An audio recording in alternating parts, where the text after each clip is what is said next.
Andrew Tate. I almost hesitate. Michael wants me to do this, so I'm doing it. I'm not a fan, but this brings up a good topic because Meta, that's the parent company for Facebook, has banned Andrew Tate from both Facebook and Instagram. Now, he had a huge following on both. Huge following, like millions of followers. And, it brings up a topic about First Amendment rights, having corporations being censors on the public airwaves. See, it used to be, when I grew up, oddly enough, this is how fucking old I am. When I grew up, there were only 3 TV networks, ABC, NBC, and CBS, right? And we had a couple local channels, but it was just basically those. And you didn't have the social media that you have today, but you had standards. You had the FCC. You couldn't swear, and you get fined big time if you swore, or no nudity, blah, blah, blah. Now we have cable TV. We have in fact, I just saw something today where streaming has outpassed cable TV as a medium of consumption for the folks. You don't have any regulations regulating the content of Facebook and Instagram and Twitter and all these different social media platforms. So do we want these corporations, telling us what we can and cannot say? You don't have a right to have a Facebook account. You realize that, right? I mean, this is not a right. You don't have a right to have an Instagram. It's a privilege. And does Twitter and Facegram and Facegram? I said Facegram. Okay, does Twitter and Instagram and Facebook? Maybe I should start that. Maybe I should start Facegram. Anyway, do they have an interest in you having an account? Of course they do. Why do they have an interest in you having an account? Because it's all advertising. It's advertising, selling products. Look at Amazon, how huge Amazon has gotten. They started out just selling books. But with the social media explosion, now they're selling everything. It's a platform. So when you say shit or fuck or pussy or you say any derogatory thing and it negatively impacts the advertisers, well, of course they're gonna limit you and they're gonna cancel you, because you start hurting my bottom line, we're gonna do that. So let's see what Mr. Wonderful has to say. What's next for you? Like, what do you? First of all, I just love that he's sitting there without a shirt because it must be so hot in that studio that he needs to just sit there without a shirt on. Instagram a couple hours ago wouldn't let me. I have good people in the case. I trust due process with Instagram. I'm actually quite understanding of their position. I do understand it very, very well. I'm not angry at them in any regard. It's not a big loss for me. It's not something I use too often. But I do understand their position because we're actually living in a world now where it's kind of strange. This is an unprecedented period of human history. And we have internet. Listen to him talk. He sounds almost reasonable here. Sensationalism, global sensationalism on a scale which has never happened before. That's true. Things that are sensational get, and here's the thing. When you guys watch my channel, or Michael's in my channel, you watch Criminal Lawyer Reacts, I'm not going to be the sensational guy. It's a little sensational because I'm reacting to Andrew Tate, I guess, a little bit. But the message you're always going to get from my channel is one of positivity, creativity, building, and respect. And hopefully life affirming, because I want the young guys to quit killing each other. I want everybody to start building a future and being positive, find a mate, and be loving towards everybody around you and build your relationships. And also we have the ability to edit things so quickly, right? So you can say something on a stream and they can remove all context, or you can say something and they can change the tone of your voice, or you can say something. It's already happened to me. But we've seen all the crap that he said. And no matter how you change it, it never sounds good. Yes. Exactly. And then what they can do is they can throw that in front of a hate mob, and then internet sensationalism can take control, and people can start to believe in narratives which are false. And then it is true that people sometimes can start to believe a narrative. Take some kind of action against that. So I understand all these things. I understand. But here's the thing. He's created the narrative.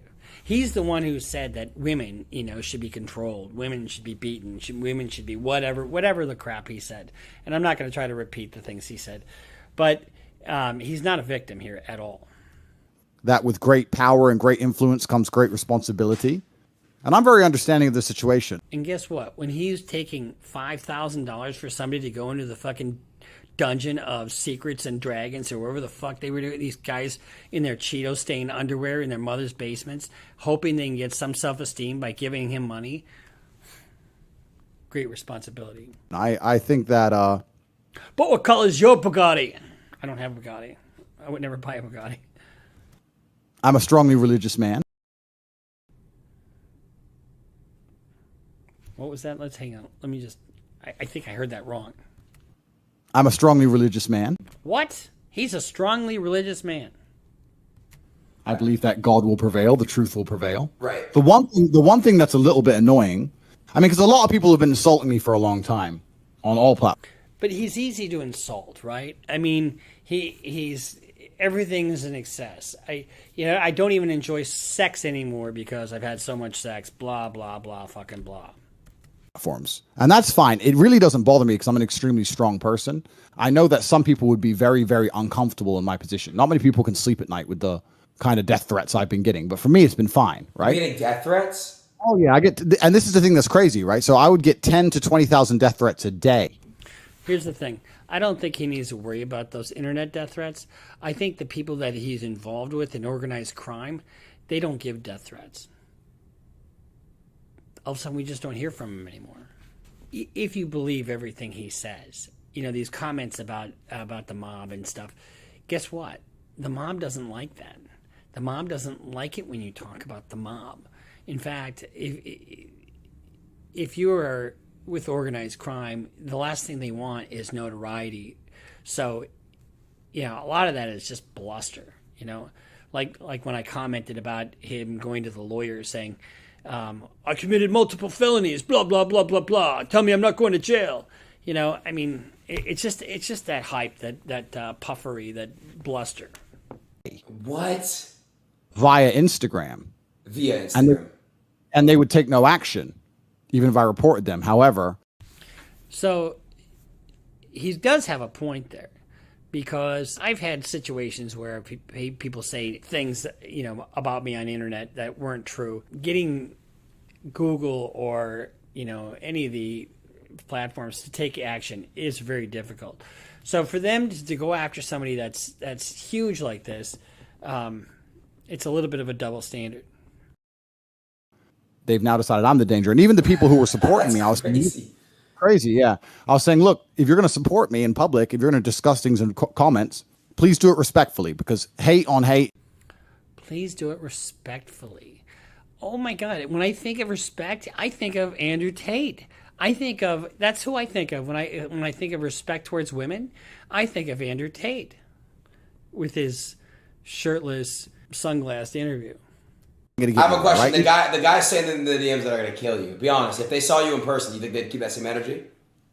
I know, of course not. But it's just about the fact that there's a lot of hate around on the internet, and I don't believe that hate versus hate is going to win. All right, I'm not going to react to any more of that crap. But I mean, I do agree with that last statement. I don't think hate wins. I'm not trying to preach hate, even though I'm fucking railing on Andrew Tate, and I probably shouldn't be. But he does bring up a good point. I mean, he brings up a point about social media controlling the narrative, and censoring. Whether you don't have a First Amendment right to the internet. In the First Amendment context, is really all about government interference with our First Amendment rights. So, a private party can interfere with your rights, and there's, a remedy for that. And that is either a contractual remedy or a defamation case or whatever. You don't have a First Amendment right to any speech. But, there's a fine line between having a free and open discussion or if we're being manipulated by these social media giants. And they are giants. The amount of money that's going through Instagram, Facebook, and Twitter, and all these different platforms, and YouTube, it's just absolutely mind-boggling. So this is just our reaction to kind of I know Andrew Tate really is not what I wanted to react to, but he brings up an